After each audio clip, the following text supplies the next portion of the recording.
আজকে আমি কিছুক্ষণ আগে যখন এখানে খেলা চলছিল, আমি বসে খেলা দেখছিলাম, তখন আমি শুনেছি আমার দুয়ারিয়াতে আমার একটি ভাইয়ের জমি থেকে প্রায় 7-8 বিঘা জমি থেকে কলা গাছ, আম গাছ কেটে নিয়ে গেছে কারা যেন। আমি আমার আইন শৃঙ্খলা রক্ষাকারী বাহিনীর কাছে উদাত্ত আহ্বান জানাতে চাই, অনুরোধ করতে চাই, দাবি রাখতে চাই, দুর্বৃত্তের কিন্তু কোনো দল নাই, দুর্বৃত্তের কিন্তু কোনো সংগঠন নাই, দুর্বৃত্তের কিন্তু কোনো পরিচয় নাই।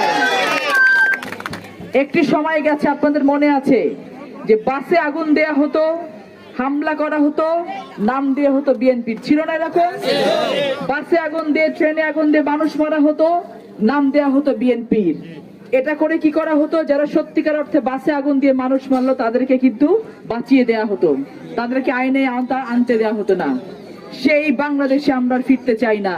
আমি আজকে এখানে দাঁড়িয়ে আমি বাংলাদেশের যদি প্রতিনিধিত্ব করতে চাই, আমি যদি লালপুর বাগাতিপাড়া আমার জনগণের প্রতিনিধিত্ব করতে চাই, আমি যদি মনে করি যে বাংলাদেশকে আমি সেই বাংলাদেশ গড়তে চাই যেই বাংলাদেশে আমার প্রতিটি জনগণ নিরাপদ থাকবে, তাহলে আমি সেই একজন ফারজানা শারমিন পুতুল হয়ে আমি আজকে আবার আইন শৃঙ্খলা রক্ষাকারী বাহিনীর কাছে দাবি রাখতে চাচ্ছি, অনুরোধ রাখতে চাচ্ছি, অনতি বিলম্বে আমার দুয়ারিয়াতে যে ঘটনা ঘটেছে, আমার যেই ভাই এবং বাবা মার জমি থেকে অবৈধভাবে গাছ কেটে নিয়ে গেছে, তাদেরকে এই মুহূর্তে গ্রেফতার করে, শনাক্ত করে গ্রেফতার করে তাদের বিরুদ্ধে শাস্তিমূলক ব্যবস্থা আপনারা গ্রহণ করবেন।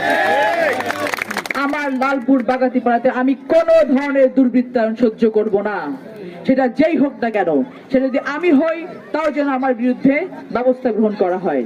কারণ আমরা বহু কষ্টের বিনিময়ে, বহু ত্যাগ তিতিক্ষার বিনিময়ে, হাজারো মানুষের রক্তের বিনিময়ে, লাখো মানুষের পঙ্গুত্বের বিনিময়ে আমরা কিন্তু আজকে এই 5ই আগস্টের পরে এই বাংলাদেশ পেয়েছি। আমরা সেই বাংলাদেশে আর কেউ ফিরতে চাই না। আমরা সেই বাংলাদেশে ফিরতে চাই যেই বাংলাদেশে আমাদের স্বাভাবিক মৃত্যুর নিশ্চয়তা থাকবে, যেই বাংলাদেশে আমার মৌলিক অধিকার আমরা প্রতিষ্ঠিত করতে পারবো, যেই বাংলাদেশে আমার সন্তান যোগ্যতা আছে মানে চাকরি পাবে, যেই বাংলাদেশে আমার সন্তান সুশিক্ষা পাবে, যেই বাংলাদেশে নারী পুরুষের ভেদাভেদ থাকবে না এবং নারীদের ভেতরে নারীদেরকে নিরাপদ একটি পরিবেশ আমরা দিতে পারবো। আমাদের কিন্তু সেই বাংলাদেশে ফেরার জন্য আমাদের সকলকে একসাথে কাজ করতে হবে।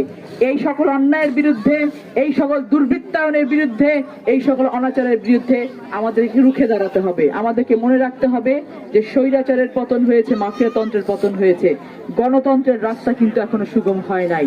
এই জন্য আমাদের সকলকে একতাবদ্ধ থাকতে হবে, সকল ধরনের ষড়যন্ত্রের বিরুদ্ধে আমাদেরকে রুখে দাঁড়াতে হবে। আমরা সকলে রাজি আছি কিনা?